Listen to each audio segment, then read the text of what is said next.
The stars looked different from this far out.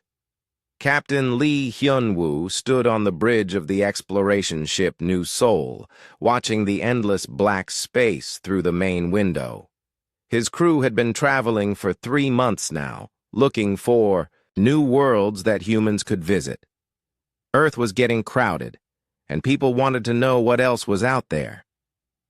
"Captain, we are getting some strange readings," said Kim Jae-ho from his seat at the engineering station. The young man looked worried as he stared at his screens. "There are ships coming toward us. Big ones." Lee Hyun-woo walked over to look at the readings. The screens showed 3 large objects moving fast in their direction. They were much bigger than the New Seoul, which was already the largest ship humans had ever built for long trips. "Are they friendly?" asked Park So-min, the diplomatic officer. She had joined this mission hoping to meet new people from other worlds.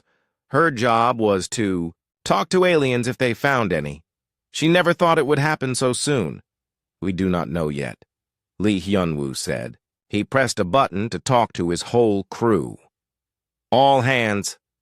This is the captain. We are about to meet our first alien ships. Everyone stay calm and do your jobs.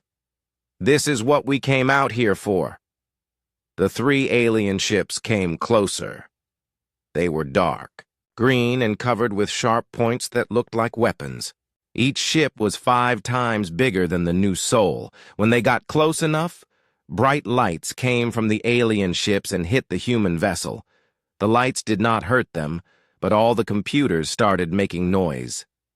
"They are scanning us," said Choi Hana from the tactical station. She was the ship's weapons officer, but the New Seoul only had small guns for protection against space rocks. "Captain, their ships have very powerful weapons, much stronger than ours." A deep voice suddenly came through the ship's speakers.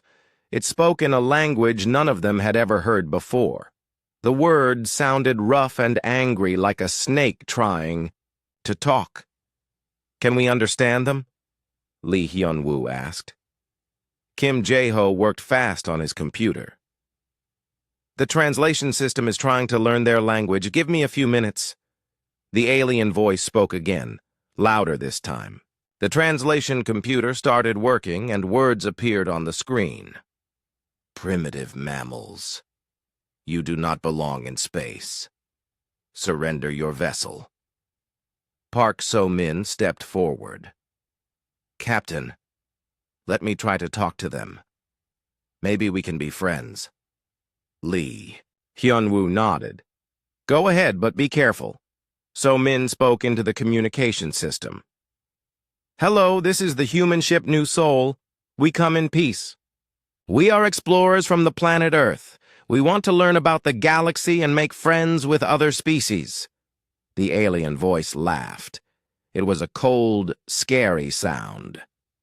"Friends? We are the Vorthak Empire. We rule this part of space. You are nothing but animals who somehow learned to build ships. Prepare to be captured."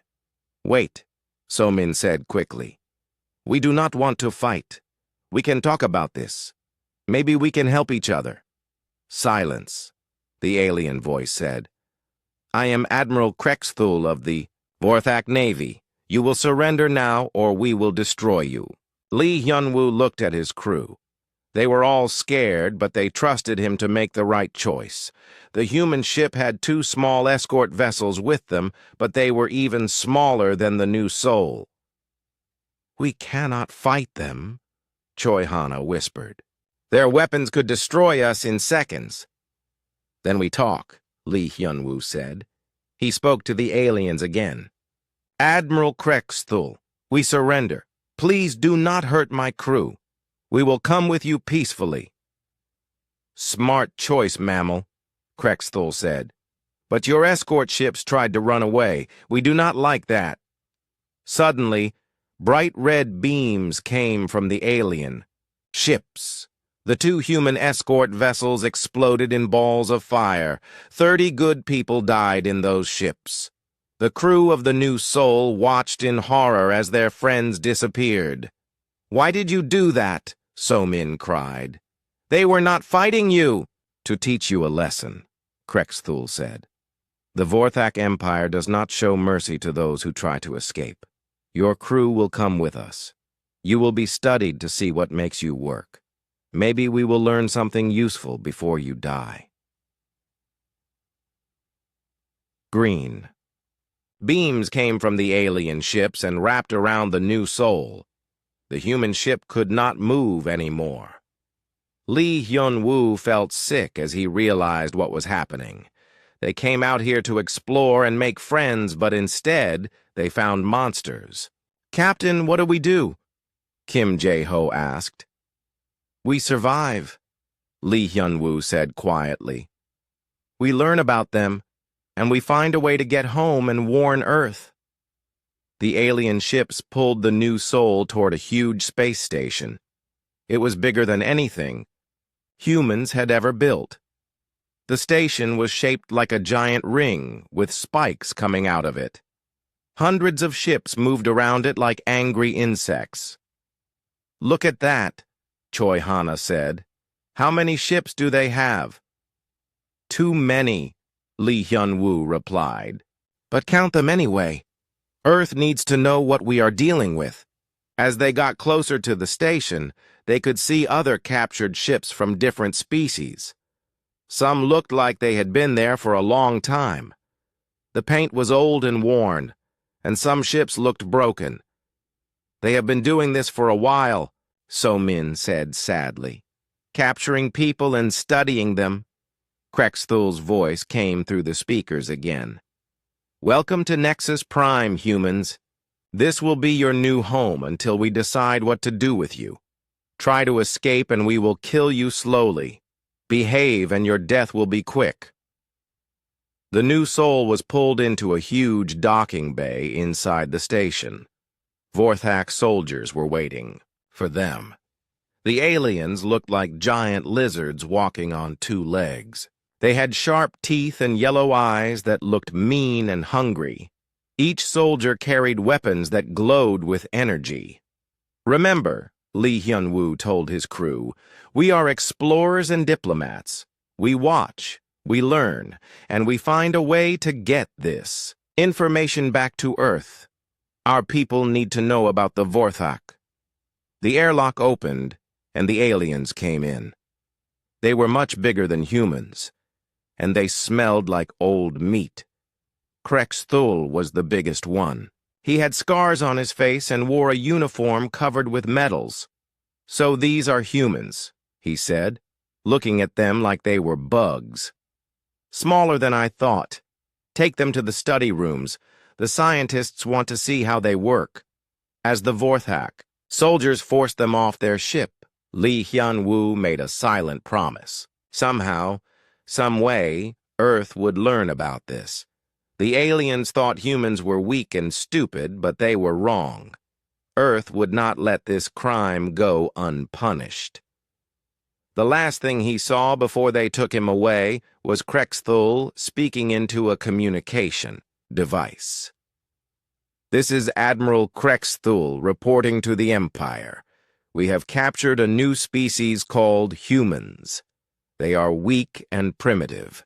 We will study them and then dispose of them. Let this be a warning to any other species who think they can travel in our space without permission." The message was sent across the Vorthak Empire. Every alien species under their control heard about the capture of the humans. Most felt sorry for them, but none dared to help. The Vorthak were too powerful and too cruel, but none of them knew that the human ship had been sending messages back to Earth the whole time, and none of them knew what humans were really capable of when they got angry. The message from Commander Yoon reached Earth 3 days later. It arrived at the Terran Defense Council headquarters in Geneva during a quiet Tuesday morning meeting. Admiral Kang Soo-jin was drinking her coffee when her aide rushed into the room with a worried expression. "Admiral, we have an urgent message from the Busan's Pride," the aide said, handing her a datapad. Kang Soo-jin read the message quickly. Her coffee cup fell from her hand and shattered on the floor. Around the meeting table, the other council members saw her face turn pale. "What is it?" asked President Oh Dong-min, the head of the Earth government. Instead of answering, Kang Soo-jin activated the main screen. The recording from Yoon's ship began to play. The council members watched in silence as they saw the alien station, heard the threats, and witnessed the cold-blooded murder of 2 human explorers. When the video ended, the room was completely quiet. President Oh looked around the table at the faces of his advisors.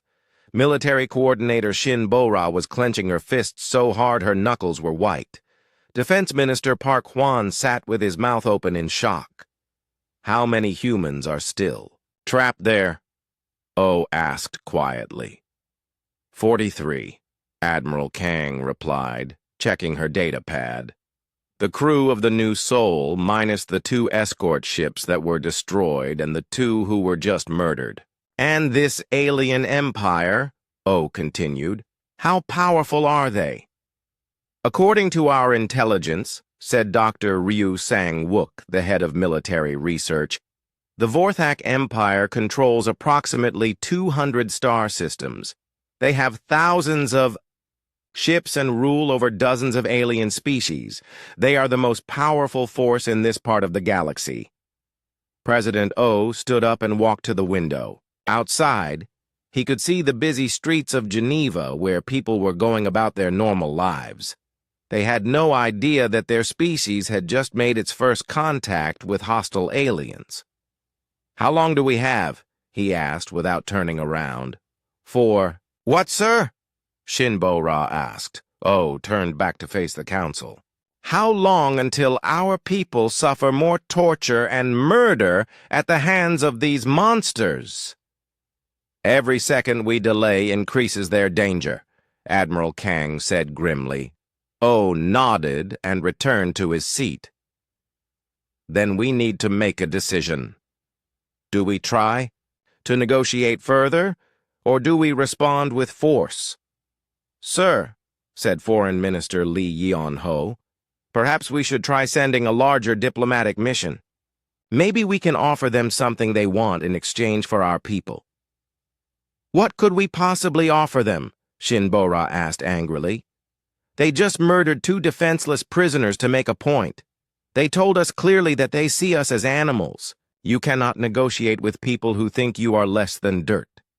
Dr. Ryu raised his hand. "If I may, sir, there is something else to consider. The new quantum disruption technology finished its final testing yesterday. The results were beyond our expectations." President Oh looked interested. "Explain." "The QD cannons can break apart matter at the atomic level," Ryu explained. "We tested them on old space stations, and they simply ceased to exist. No explosion, no debris, just gone. The technology also works on a massive scale." "How massive?" Admiral Kang asked. "We could take apart an entire space station the size of a small moon in under 30 minutes, Ryu said proudly. The room fell quiet again as everyone thought about what this meant. They had been so focused on exploring space and finding new friends that they had almost forgotten how deadly human weapons could be. "What about their numbers?" asked President Oh. "They have thousands of ships."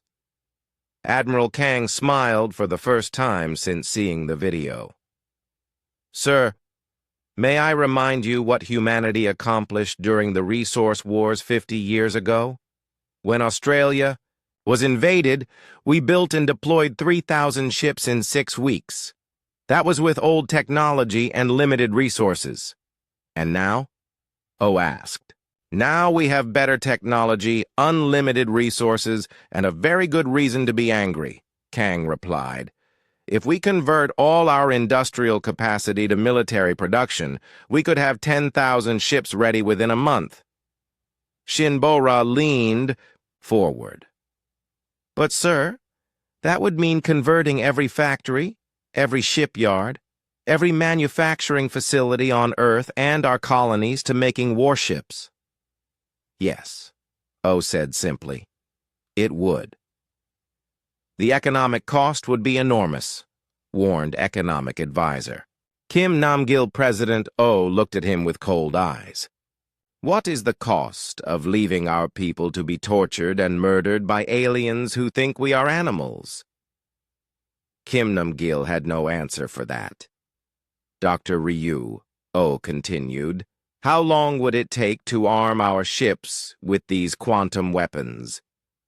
The weapons are modular, Ryu explained. We can install them on any ship design. New ships can be built with them already installed. Existing ships can be upgraded in a matter of days. O looked around the table one more time. I am going to ask each of you a simple question, and I want a simple answer. Should we mobilize for war against the Vorthak Empire? He started with Admiral Kang. Yes, she said without hesitation. Shin Bora nodded. Yes. Dr. Ryu straightened in his chair. Yes, sir. One by one, every member of the council gave the same answer. Even the diplomatic and economic advisors agreed that there was no choice. Then it is decided, O said. As of this moment, Earth is at war with the Vorthak Empire. Admiral Kang, you have complete authority over all military operations.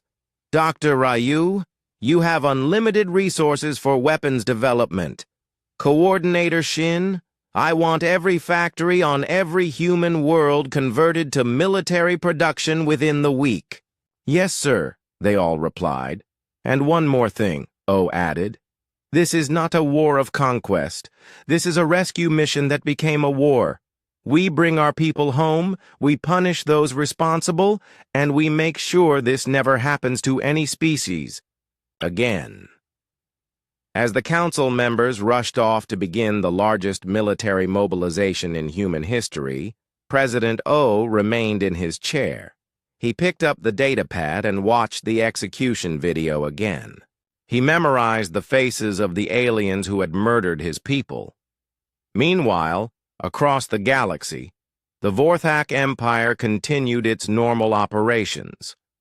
Admiral Krexthul had sent his report about the human ship, but the High Command was not worried. The humans had sent one small ship and then run away. It was exactly what they expected from a weak species. The Vorthak scientists continued their experiments on the human prisoners. They were fascinated by human biology and wanted to understand how such a primitive species had developed space travel. They never imagined that these same humans came from a world that could build thousands of warships in a matter of weeks. The other alien species in the galaxy heard rumors about the human warning, but most dismissed it as fantasy. A few older civilizations remembered stories about dangerous young species, but they kept their thoughts to themselves. The Vorthak Empire did not like it when subject species shared opinions without permission. On Nexus Prime, the human prisoners tried to keep their spirits up. Captain Lee Hyun-woo organized secret meetings where they shared memories of Earth and talked about their hopes of going home. They had no idea that their planet was already preparing to come get them. Do you really think Earth will send help? Asked engineer Kim Jae-ho during one of these meetings. I know they will, Lee replied confidently. The question is not if, but when and how many ships they will send. Park So-min, the diplomatic officer, looked worried. But Captain, what if Earth sends negotiators instead of soldiers? What if they try to make a deal with the Vorthak? Lee Hyun-woo thought about the video message they had seen of the human warship. So mean. That ship we saw was not built for exploration or diplomacy. It was built for fighting. Earth already knows what kind of aliens we are dealing with. How can you be sure? She asked. Because I know humans, Lee said with a grim smile. When someone hurts our family, we do not send diplomats. We send the military. 3 days after the Terran Defense Council meeting, every human world received the same message. All civilian ship construction was suspended. All factories were being converted to military production. All citizens with military training were being called to active duty. The message was simple and direct. Earth's children were in danger, and Earth was going to bring them home. The Vorthak Empire had no idea what was coming for them. They thought they were dealing with a primitive species that would beg for mercy and offer tribute. They had no concept of what humanity was capable of when truly motivated. In shipyards across human space, workers began building vessels of war. In laboratories, scientists perfected weapons that could tear apart alien battleships. In training centers, soldiers prepared for humanity's first interstellar war. The storm was gathering, and soon it would fall upon the Vorthak Empire with the fury of an entire species that had learned to hate. The message from Commander Yoon reached Earth 3 days later. It arrived at the Terran Defense Council headquarters in Geneva during a quiet Tuesday morning meeting. Admiral Kang Soo-jin was drinking her coffee when her aide rushed into the room with a worried expression. "Admiral, we have an urgent message from the Busan's Pride," the aide said, handing her a datapad. Kang Soo-jin read the message quickly. Her coffee cup fell from her hand and shattered on the floor. Around the meeting table, the other council members saw her face turn pale. "What is it?" asked President Oh Dong-min, the head of the Earth government. Instead of answering, Kang Soo-jin activated the main screen. The recording from Yoon's ship began to play. The council members watched in silence as they saw the alien station, heard the threats, and witnessed the cold-blooded murder of 2 human explorers. When the video ended, the room was completely quiet. President Oh looked around the table at the faces of his advisors. Military Coordinator Shin Bo-ra was clenching her fists so hard her knuckles were white. Defense Minister Park Hwan sat with his mouth open in shock. "How many humans are still trapped there?" Oh asked quietly. 43, Admiral Kang replied, checking her datapad. "The crew of the New Soul minus the 2 escort ships that were destroyed and the 2 who were just murdered. And this alien empire," Oh continued. "How powerful are they?" "According to our intelligence," said Dr. Ryu Sang-wook, the head of military research, "the Vorthak Empire controls approximately 200 star systems. They have thousands of ships and rule over dozens of alien species. They are the most powerful force in this part of the galaxy." President Oh stood up and walked to the window. Outside, he could see the busy streets of Geneva where people were going about their normal lives. They had no idea that their species had just made its first contact with hostile aliens. "How long do we have?" he asked without turning around. "For what, sir?" Shin Bo-ra asked. Oh turned back to face the council. "How long until our people suffer more torture and murder at the hands of these monsters?" "Every second we delay increases their danger," Admiral Kang said grimly. Oh nodded and returned to his seat. "Then we need to make a decision. Do we try to negotiate further, or do we respond with force?" "Sir," said Foreign Minister Lee Yan-ho, "perhaps we should try sending a larger diplomatic mission. Maybe we can offer them something they want in exchange for our people." "What could we possibly offer them?" Shin Bo-ra asked angrily. "They just murdered 2 defenseless prisoners to make a point. They told us clearly that they see us as animals. You cannot negotiate with people who think you are less than dirt." Dr. Ryu raised his hand. "If I may, sir, there is something else to consider.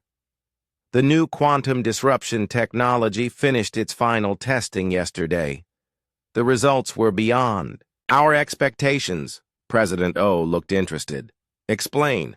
The QD cannons can break apart matter at the atomic level, Ryu explained. We tested them on old space stations, and they simply ceased to exist. No explosion, no debris, just gone. The technology also works on a massive scale.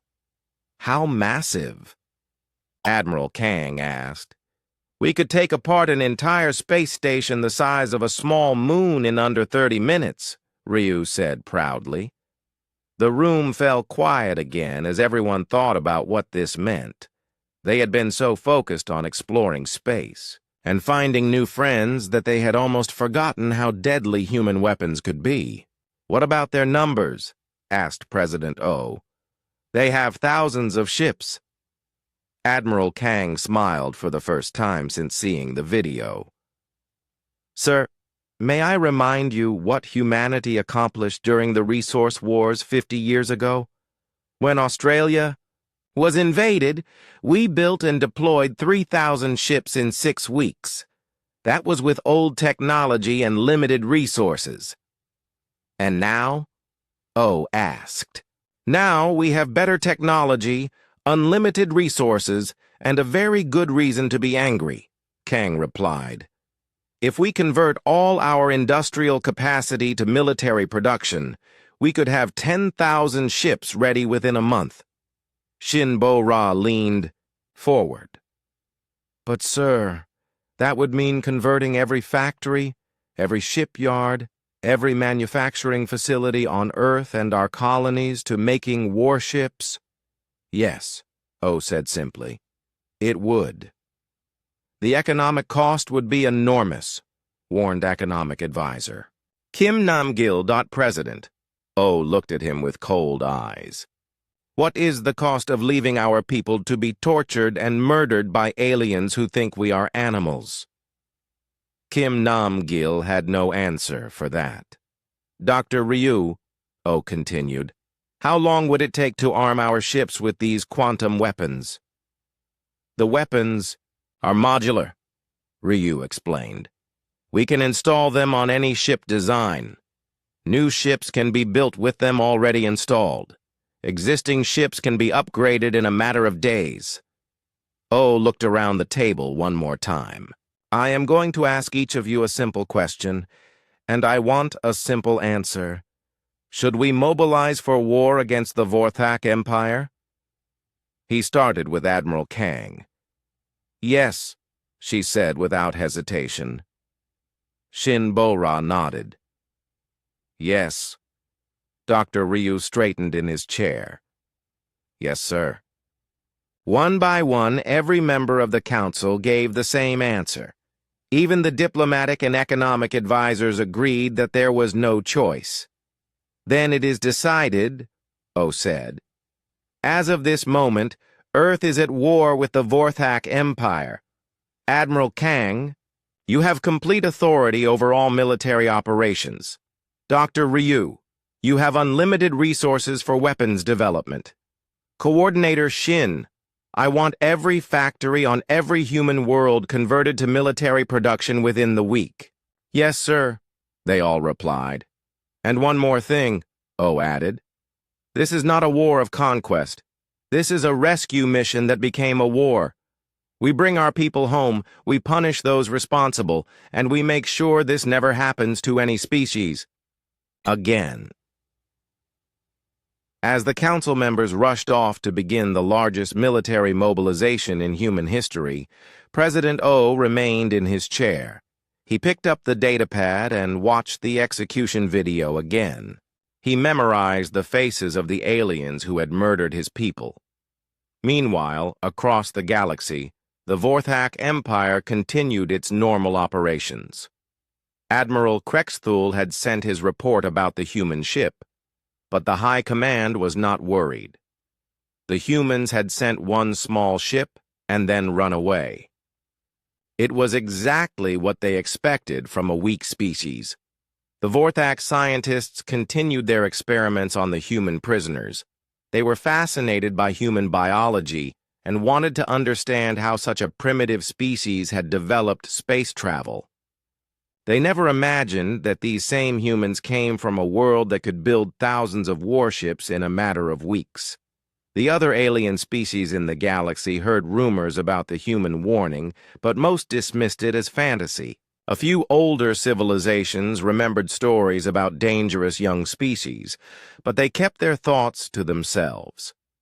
The Vorthak Empire did not like it when subject species shared opinions without permission. On Nexus Prime, the human prisoners tried to keep their spirits up. Captain Lee Hyun-woo organized secret meetings where they shared memories of Earth and talked about their hopes of going home. They had no idea that their planet was already preparing to come get them. "Do you really think Earth will send help?" asked engineer Kim Jae-ho during one of these meetings. "I know they will," Lee replied confidently. "The question is not if, but when and how many ships they will send." Park So-min, the diplomatic officer, looked worried. "But Captain, what if Earth sends negotiators instead of soldiers?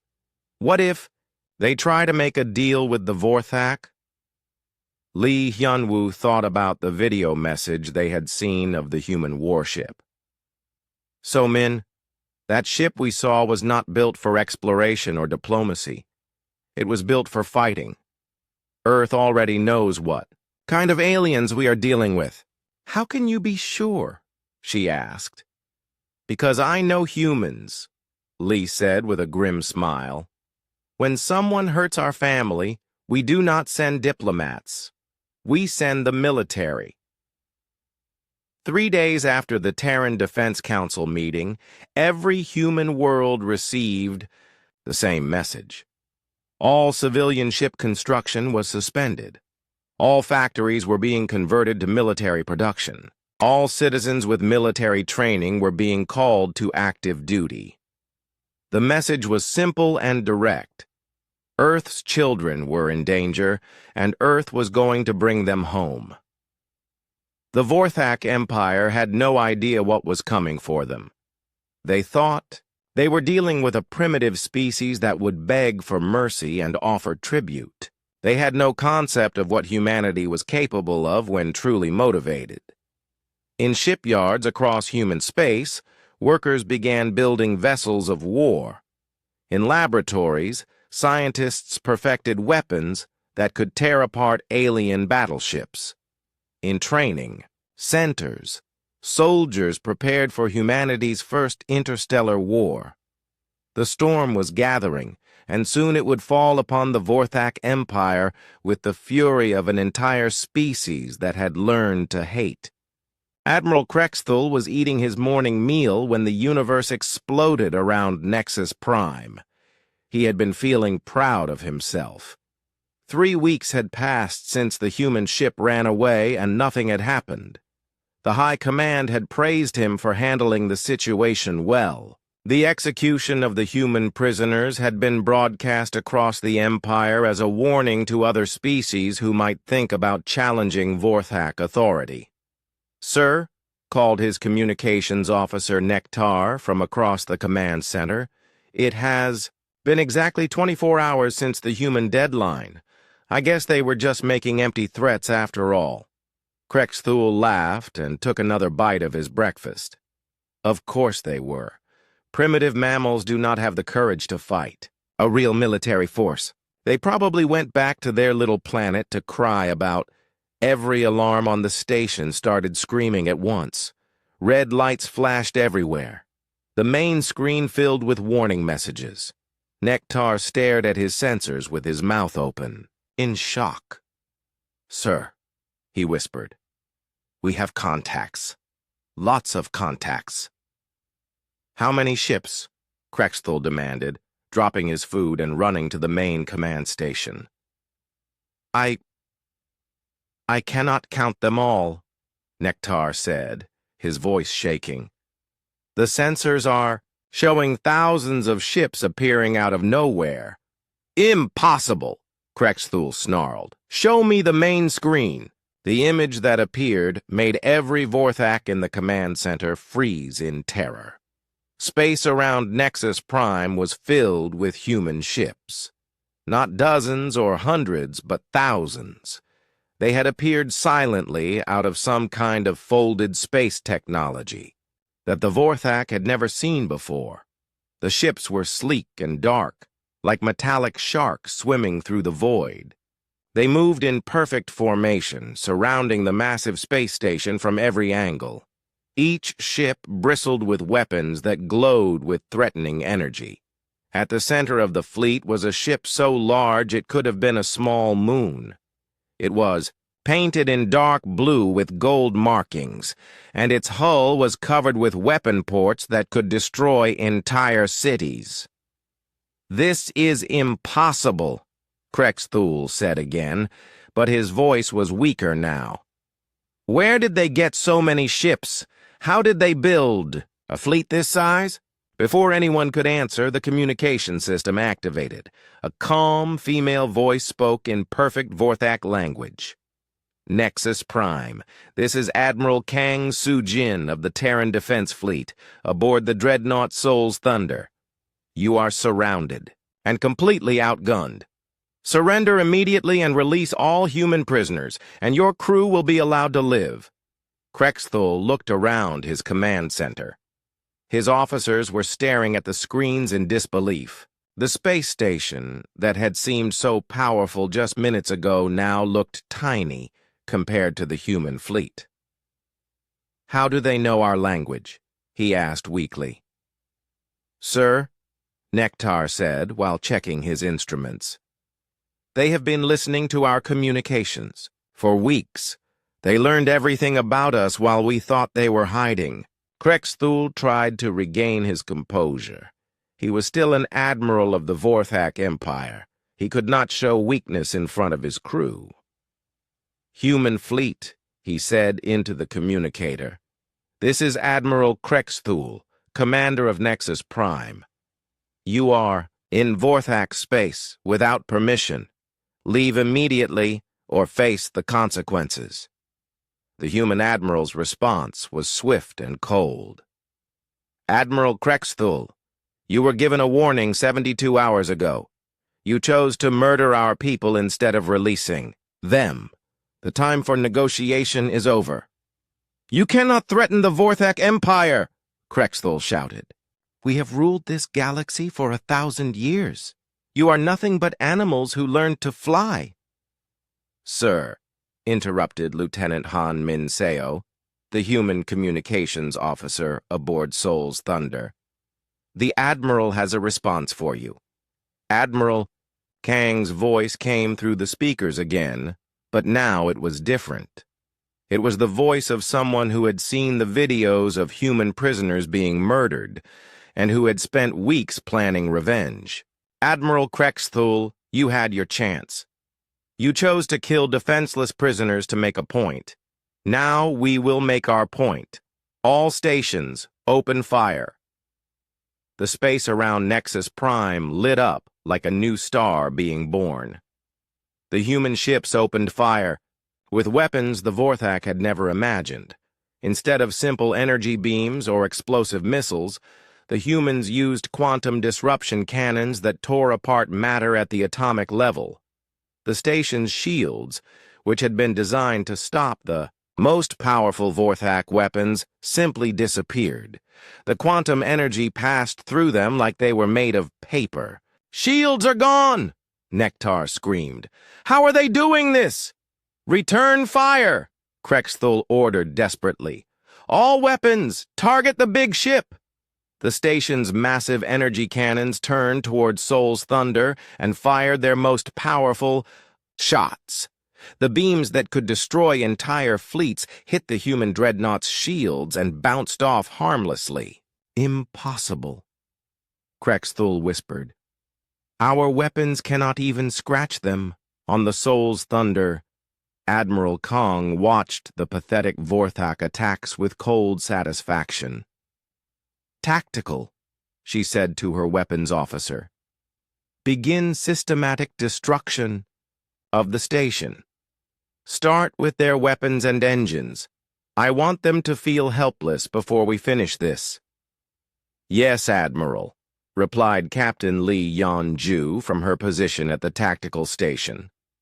One by one, the human ships targeted different parts of Nexus Prime. The quantum cannons fired in careful, controlled bursts. Each shot removed a weapon battery or an engine section with surgical precision. The Vorthak watched in horror as their mighty fortress was taken apart piece by piece. "Sir," Nektar said urgently, "they are not trying to destroy us quickly. They are making us watch them tear apart everything we built." Krexthul understood. This was not just an attack. It was a demonstration. The humans wanted the entire galaxy to see what happened to those who murdered their people. "Send a surrender signal," he ordered quietly. "Sir?" Nektar asked, not sure he heard correctly. "Send the surrender signal," Krexthul roared. "Tell them, we give up!" The surrender message was sent on all frequencies, but the human ships did not stop firing. More sections of the station disappeared under the quantum bombardment. Admiral Kang's voice came through the speakers again. "Admiral Krexthul, we received your surrender signal. Unfortunately, you sent it 26 minutes too late. You should have thought about surrendering before you executed our people." "Please," Krexthul begged, his pride finally broken. "We surrender. We will give you anything you want." "What we want," Kang replied, "is for every species in the galaxy to understand what happens when you hurt humans. Continue firing." The human fleet continued its methodical destruction, but they were not just destroying the station randomly. Captain Lee Yan-ju had studied the station's design and was carefully targeting specific sections to keep the prisoner areas safe while demolishing everything else. "Sir," she reported to Admiral Kang, "we have located the prisoner sections. Our people are alive and safe. We can extract them whenever you are ready." "Good," Kang replied. "But first, let everyone in the galaxy see this." The human fleet was broadcasting everything live across all communication frequencies. Every alien species in Vorthak space could watch as the mighty Nexus Prime was reduced to scrap metal by weapons they had never seen before. After 30 minutes of careful destruction, only the central core of the station remained intact. Everything else had been systematically removed. The thousands of Vorthak crew members huddled in the remaining sections, waiting for death. But death did not come. "Nexus Prime," Admiral Kang said, "this is your final warning. You have 5 minutes to prepare your surviving crew for evacuation. Any attempt to harm the human prisoners will result in the complete destruction of what remains of your station." You are going to let us live?" Krexthul asked in amazement. "Unlike you," Kang replied coldly. "Humans do not murder defenseless prisoners. Your crew will be rescued and given medical treatment. Then you will be returned to your empire as a message." "What message?" Krexthul asked. "That humanity does not start wars," Admiral Kang said. "But we finish them." Within minutes, human rescue ships approached the wreckage of Nexus Prime. The crews were professional and efficient, treating even the Vorthak wounded with care and respect. It was the first time any of the alien prisoners had seen their captors treated with mercy. Captain Lee Hyun-woo was among the first humans rescued. As he was brought aboard Soul's Thunder, he looked back at the ruins of the station that had been his prison. "Admiral Kang," he said when he met her on the bridge, "how did Earth build this fleet so quickly?" Kang smiled grimly. "Captain, when someone hurts our family, the entire human race becomes a weapon factory. Every man, woman, and child on every human world spent the last month building ships and making weapons. We did not sleep. We did not rest. Until we had enough firepower to come get you." Lee looked out at the thousands of human ships surrounding them. How many ships do we have? 8,437 warships, Kang replied. Each one equipped with weapons. The news of Nexus Prime's destruction spread across the galaxy faster than light itself. In the capital city of the Vorthak Empire, Emperor Zixkoth stared at the recordings with disbelief. The massive space station that had taken 50 years and the work of millions to build was now floating debris in less than an hour. "This must be some kind of trick," he said to his advisors. "No species could build such a fleet so quickly." "My Emperor," said Grand Admiral Morthek carefully, "our intelligence reports are confirmed. The humans converted their entire civilization to military production. Every factory, every shipyard, every resource was dedicated to building this fleet." "Impossible," Zixkoth hissed. "No civilization would sacrifice their economy for a few prisoners." "Apparently, humans would," Morthek replied. Meanwhile, the human fleet was not finished with their demonstration. Admiral Kang had received intelligence about other human prisoners being held across the Empire. She divided her fleet into smaller groups and sent them to rescue operations throughout Vorthak space. Each rescue mission was also a demonstration of human power. Captain Lee Yan-ju commanded the carrier Inchen's Wrath, leading a group of 50 ships toward a Vorthak military base called Iron Fang Station. The base was smaller than Nexus Prime, but still heavily defended with the latest Vorthak technology. "Captain," reported her tactical officer, "the station has detected us and is powering up weapons." "Let them," Lee said calmly. "Have our fighters ready for launch. I want every alien in the galaxy to see what human technology can really do." The Vorthak base opened fire first, sending massive energy beams toward the human ships. The beams hit the human shields and simply disappeared, absorbed by defensive systems the aliens could not understand. "Launch fighters," Lee ordered. The carrier's bays opened and hundreds of small ships poured out. These were not the slow, bulky fighters that most species used. Human fighters were sleek and fast, moving through space like angry wasps. The Vorthak defenders tried to track them with their targeting systems, but the human fighters were too quick. They moved faster than Vorthak sensors could follow, appearing and disappearing like ghosts. "Target their weapon systems," Lee commanded. "I want them disabled, not destroyed. We need prisoners alive to spread the word." The human fighters swooped around the station, firing precision shots that knocked out weapon after weapon. The quantum plasma cannons, designed by engineer Park Jun-ho back on Earth, cut through Vorthak armor like it was made of paper.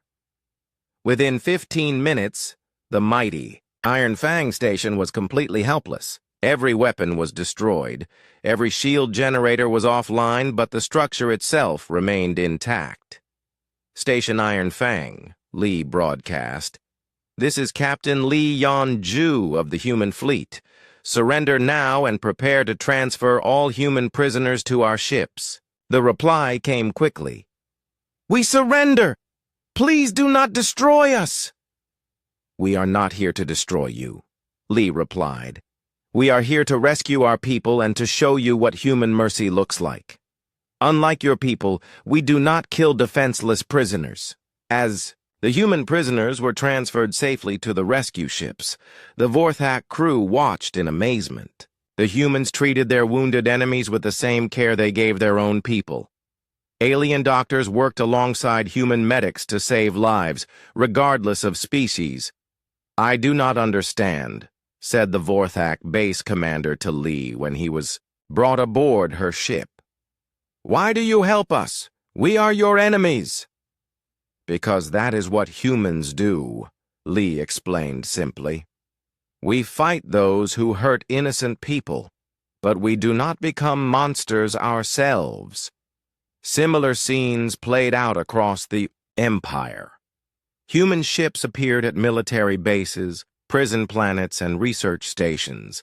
Each time, the result was the same. Overwhelming human firepower followed by unexpected mercy for the defeated enemies. The most impressive demonstration happened at a place called the Forge Worlds, where the Vorthak built their largest warships. Admiral Nam Gite led a force of stealth ships to infiltrate the heavily defended system. The Forge Worlds were protected by a fleet of 500 Vorthak warships, the largest concentration of military power in the Empire. When the human ships appeared, the Vorthak admiral in charge felt confident that his superior numbers would finally give the Empire a victory. "All ships, attack formation," he commanded. "Today we show these mammals what real military power looks like." The 500 Vorthak ships charged toward the much smaller human force. But as they approached, something strange happened. The human ships began to flicker and fade like mirages in the desert. "What is happening?" the Vorthak admiral demanded. "Where did they go?" His answer came in the form of explosions throughout his fleet. The human ships had not disappeared. They had activated advanced cloaking technology that made them invisible to Vorthak sensors. Now they moved through the enemy formation like ghosts, striking at will. The Vorthak ships fired desperately, in all directions, but they could not hit targets they could not see. One by one, their ships were disabled by precise quantum shots that knocked out engines and weapons without destroying the crew sections. In 30 minutes, the entire Vorthak fleet was floating helplessly in space. Not a single ship had been destroyed, but all were completely disabled. Admiral Nam appeared on all frequencies, his voice calm and professional. "Vorthak fleet, this is Admiral Nam Gite of the Terran Navy. Your fleet has been neutralized. Prepare for rescue operations." "How?" the Vorthak admiral asked weakly. "How did you defeat so many ships without destroying them?" "Because humans fight differently than you do," Nam explained. "We do not seek to kill our enemies. We seek to win the war and then help everyone heal afterward." The rescue operations took hours. The human fleet used their advanced medical ships to treat thousands of wounded Vorthak sailors. When the operation was complete, the aliens had been given food, medical care, and safe transport to the nearest Vorthak world. "This is your message to take home," Nam told the defeated Vorthak admiral. "Tell your emperor that humanity does not fight wars of conquest. We fight wars of liberation. Tell him that every species deserves to live free from fear and oppression." Back on the Vorthak home world, Emperor Zixkoth received report after report of impossible defeats. Entire fleets disabled without being destroyed. Massive fortresses reduced to scrap in minutes. Thousands of his best soldiers treated with kindness by their enemies. "I do not understand these humans," he said to Grand Admiral Morthek. "They have the power to destroy us completely, but they choose mercy instead. Why?" "Perhaps," Morthek said carefully, "that is exactly why they are so dangerous. A species that can build such weapons but chooses when to use them. That is a species that truly understands power." The Emperor's communication system activated with an urgent message. "My lord, we have received a transmission from the human fleet. They say they want to talk." "Put it through," Zixkoth commanded. Admiral Kang's image appeared on the main screen. She was sitting in the command chair of Soul's Thunder, surrounded by tactical displays showing the positions of human fleets throughout the Empire. "Emperor Zixkoth," she said formally, "I am Admiral Kang Soo-jin of the Terran Defense Fleet. We have successfully rescued all human prisoners from your territory. Your military forces have been neutralized in 17 different systems. What do you want? Zixkoth asked, his voice shaking slightly. I want you to understand something very important, Kang replied. This was not a war of conquest. This was a rescue mission. We came here to bring our people home and to teach your empire a lesson about the consequences of harming innocent beings. And what lesson is that? The Emperor asked. That there are species in this galaxy who will not tolerate the murder of defenseless prisoners, Kang said firmly. That there are people who will cross vast distances to protect the innocent, regardless of the cost. Zixkoth looked at the tactical displays showing human ships throughout his empire. Are you going to destroy us? No, Kang said simply. We are going to give you a choice. You can continue ruling through fear and oppression, in which case we will return with even more ships and end your empire permanently. Or you can choose to become a civilization that respects the rights of all species. And if we choose the second option? Zixkoth asked.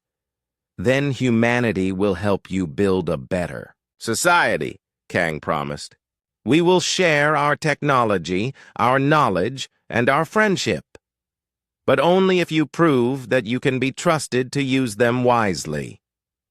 The Emperor stared at the human admiral for a long moment. Everything he had believed about power and dominance had been shattered in the past few days.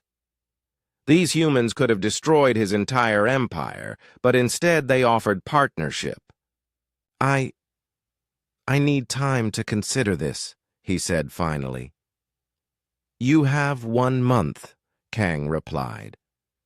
Use that time to think carefully about what kind of civilization you want to be, because when we return, we will be watching to see what choice you have made. The transmission ended, leaving Emperor Zixkoth alone with his thoughts. Outside his palace windows, he could see the stars where human ships now patrolled. Ships that could destroy his empire in a day, but chose not to. For the first time in his long life, the Emperor began to understand the Captain Lee Hyun-woo stood in the medical bay of Seoul's Thunder, watching Dr. Jung Hyo-jin examine the rescued human prisoners. Dr. Jung had been one of the xenobiologists captured with the new soul, and her face was thin from weeks of poor food and medical experiments. But her eyes were bright with curiosity as she worked. "Captain," she said without looking up from her tablet, "you need to hear what I learned while we were prisoners." "What is it, Doctor?" Lee asked, pulling up a chair beside her bed. Jung looked around to make sure no one else was listening, then leaned closer. "The Vorthak Empire is not what we thought. They are not just another aggressive species. They are a disease," Lee frowned. "What do you mean?" "The Empire controls over 200 star systems," Jung explained quietly. "But the Vorthak themselves only live on about 20 worlds. The rest are conquered species, slaves who are forced to build ships, mine resources, and fight wars for their masters." "How many species?" Lee asked. "At least 50 different alien races," Jung replied. "Some have been slaves for so long they do not even remember being free. Others still rebel and get crushed. The Vorthak keep them divided by spreading hatred between different species." Admiral Kang appeared at the entrance to the medical bay. "Dr. Jung, I hope you are feeling better. We need to talk." Jung nodded and followed the Admiral to a private conference room. Lee came with them, along with Park So-min and several other rescued officers. "Doctor," Kang said once they were seated, "please tell me everything you learned about the Empire's structure."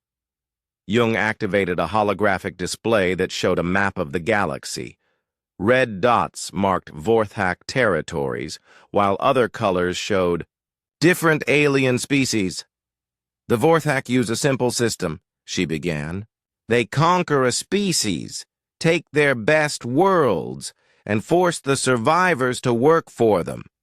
Any species that resists gets enslaved. Any species that cooperates gets slightly better treatment, but no real freedom. What about their military? Asked Admiral Kang. Most of their ships are built by slave labor, Jung explained. The crews are mixed. Some Vorthak officers commanding alien soldiers who have no choice but to fight. The aliens hate their masters, but they are too afraid and divided to rebel. Park So-min leaned forward. Doctor, did you meet any of these enslaved aliens?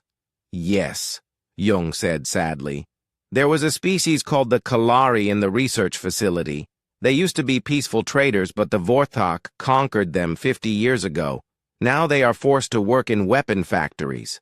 They told me about others, the Niksh, who were artists and philosophers before becoming forced laborers.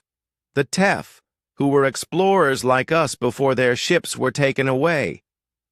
Admiral Kang studied the galactic map carefully. How do the Vorthak maintain control over so many worlds with so few of their own people? Fear and division, Jung replied. They make the enslaved species fight each other instead of fighting the Vorthak. A Kalari overseer might be put in charge of Niksh workers, so the Niksh hate the Kalari instead of the Vorthak. Meanwhile, Tef soldiers are used to suppress Kalari rebellions. Brilliant and evil, Kang said grimly. Keep the slaves fighting each other so they never unite against their masters. Intelligence Officer Kim So-young entered the room carrying a data pad. Admiral, we have been monitoring Vorthak communications since the attacks began. You need to see this. She activated the main screen, which filled with alien text and audio recordings. The Empire's leadership is in complete chaos. Some want to negotiate for peace. Others are demanding total war against humanity.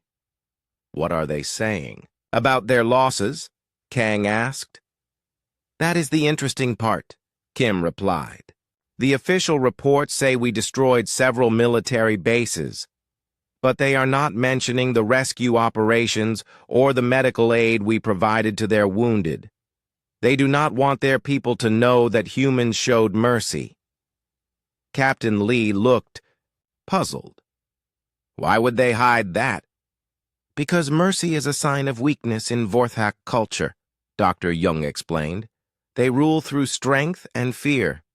If their people learn that the enemy treated prisoners with kindness, it might make them question why their own leaders are so cruel. Admiral Kang stood up and walked to the window, looking out at the thousands of human ships in formation around them. Dr. Jung, in your opinion, how would the enslaved species react if they learned that humanity opposes the Empire? Many would try to help us, Jung said without hesitation, but they would need proof that we are strong enough to protect them.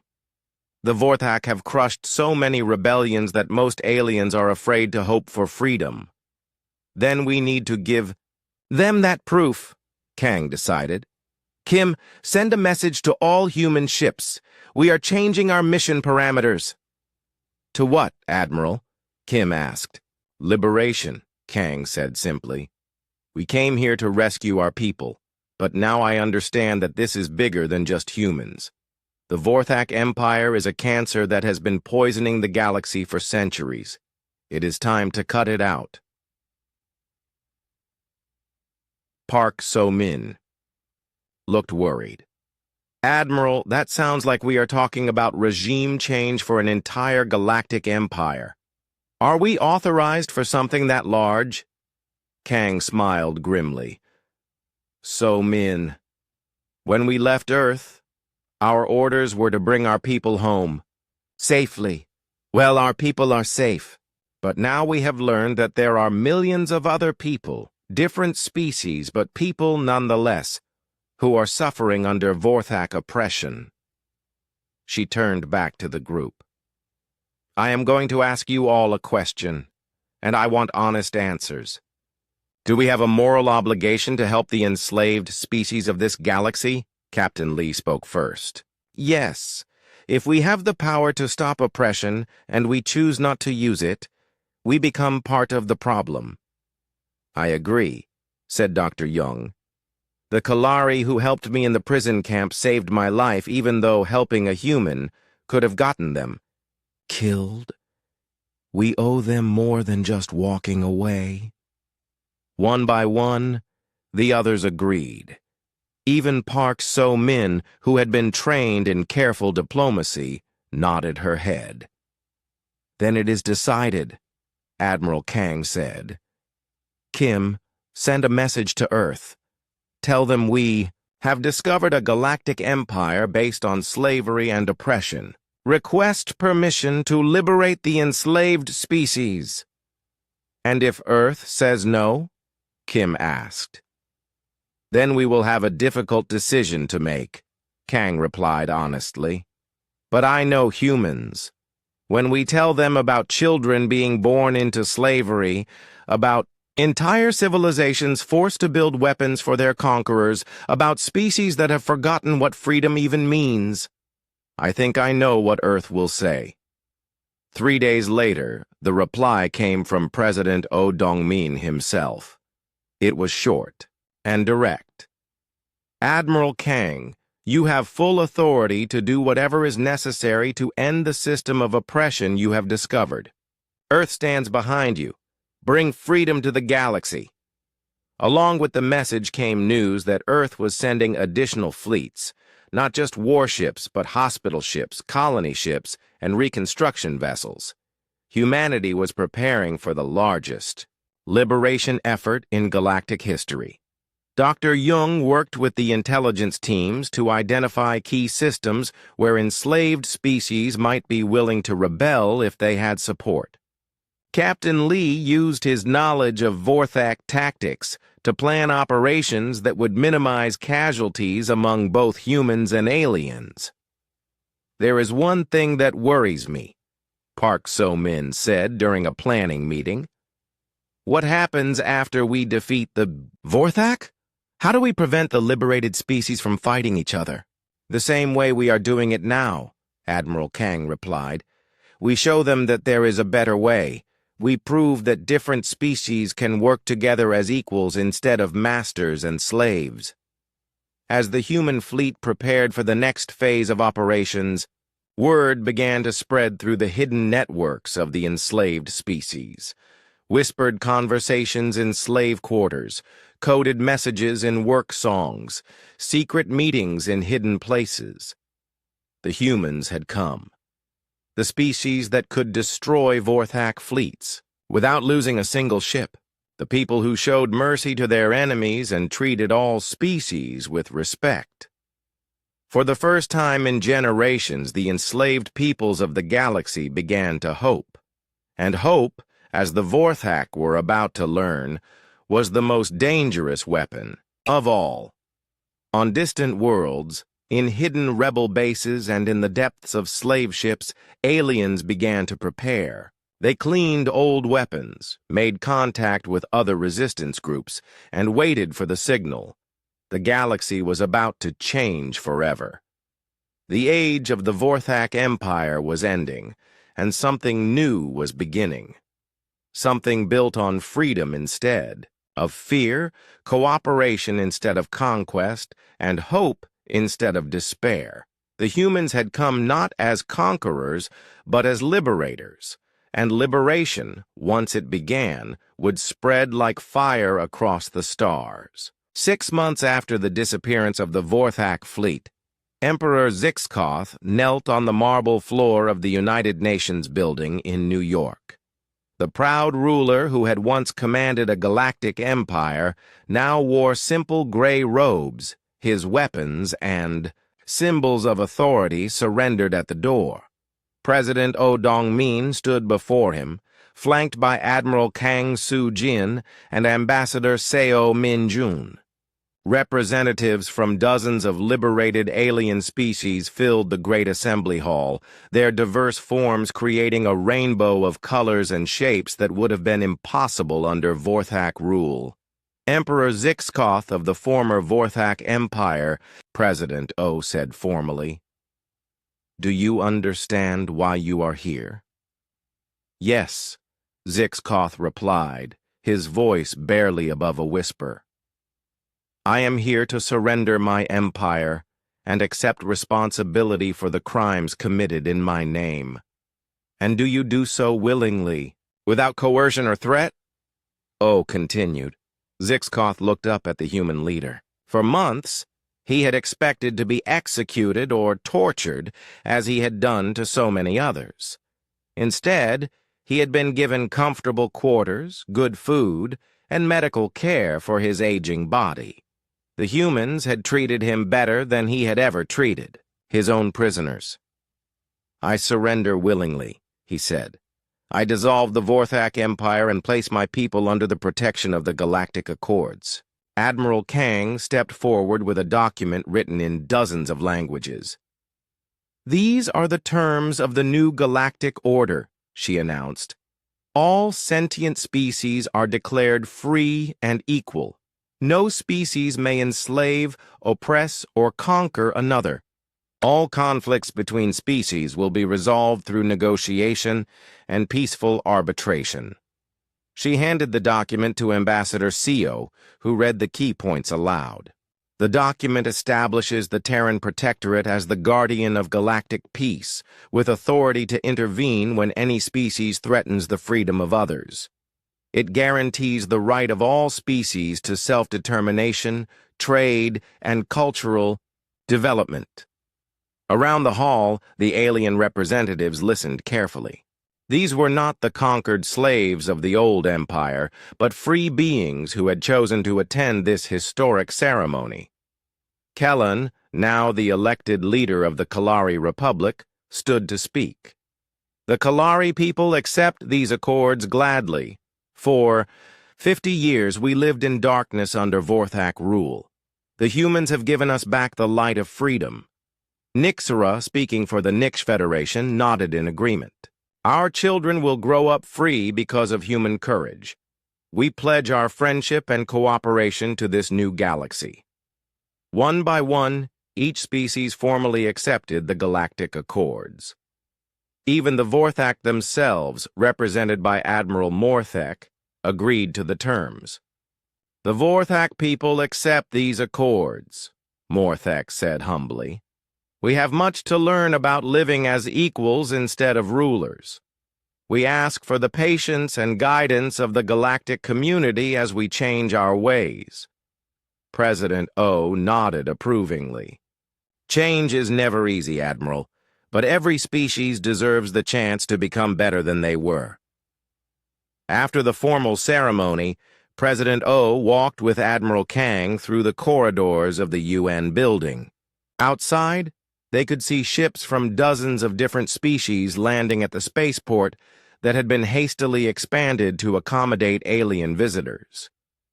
"Do you think it will work?" O asked quietly. "This new system we are trying to build?" Kang looked out at the diverse collection of spacecraft. "It will not be perfect," she admitted.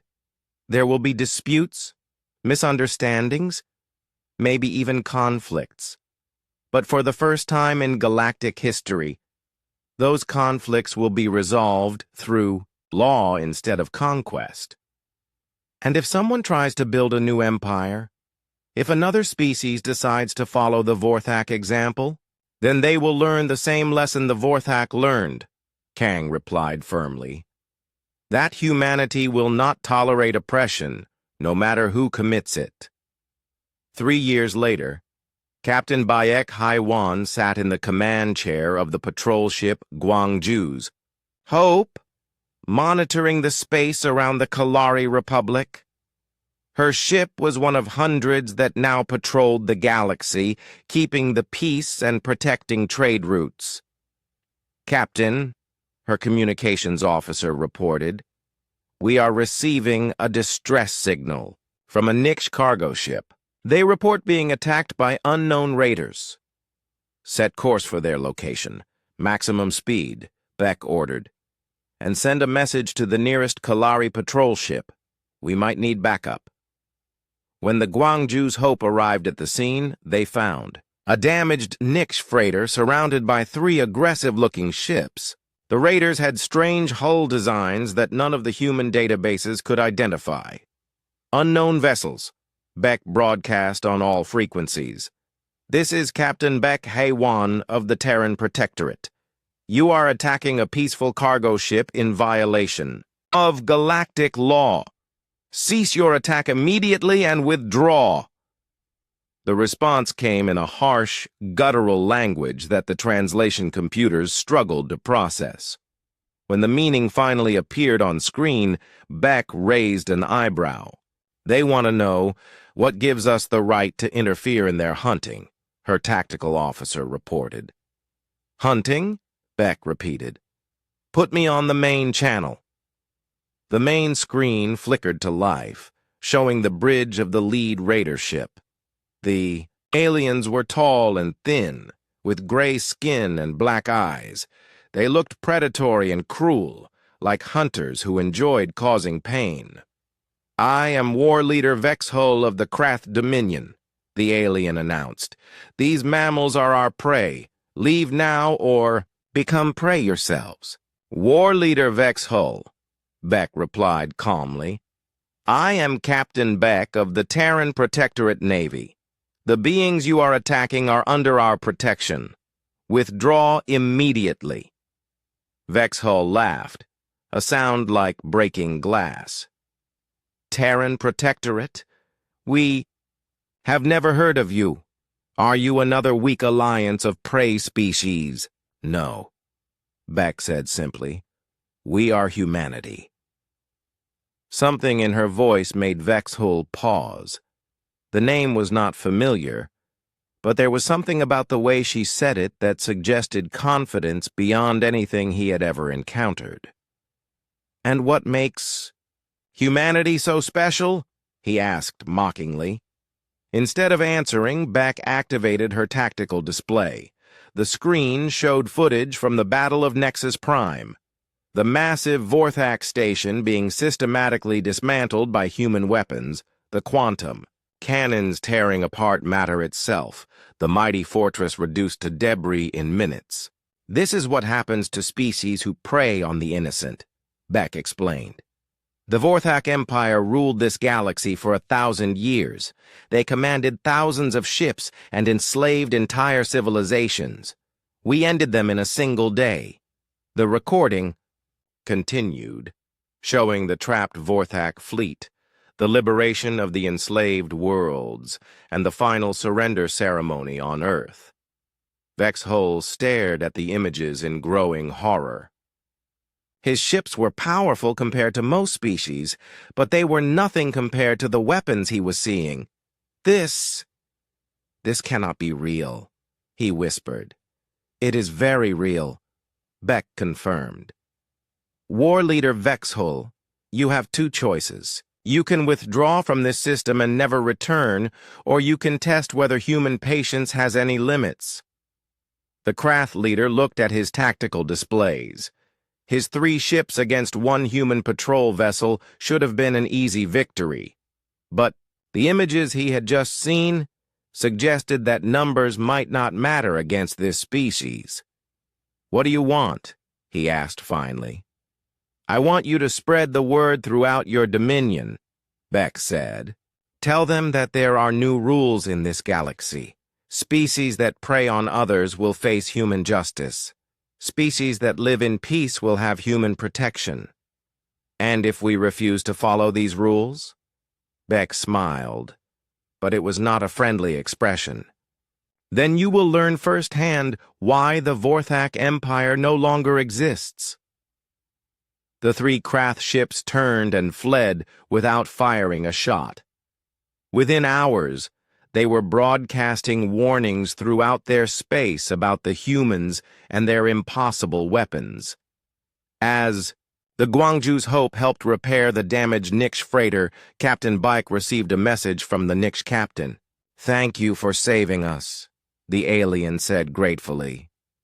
"But will the Krath return with more ships?" "Perhaps," Beck admitted. "But if they do, they will find more than just one human patrol ship waiting for them. The galaxy has learned that threatening peaceful beings bring swift consequences." The Nix captain nodded, then asked the question that many species were wondering. "Captain Bayek, why do humans do this? Why do you risk your lives to protect aliens you barely know?" Beck thought for a moment before answering. "Because that is what humans do. We believe that all intelligent beings deserve to live free from fear. We believe that might should be used to protect the weak, not exploit them. And we believe that the galaxy is big enough for everyone to find their place in peace." The rescue was reported across the galactic communication networks. Within days, the story had reached every corner of known space. A single human ship had faced down 3 raiders and sent them fleeing with nothing more than words and a demonstration of past victories. The message was clear.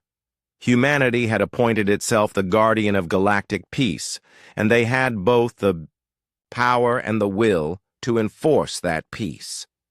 On distant worlds, potential aggressors reconsidered their plans. In hidden bases, pirates and raiders looked for new careers. In the depths of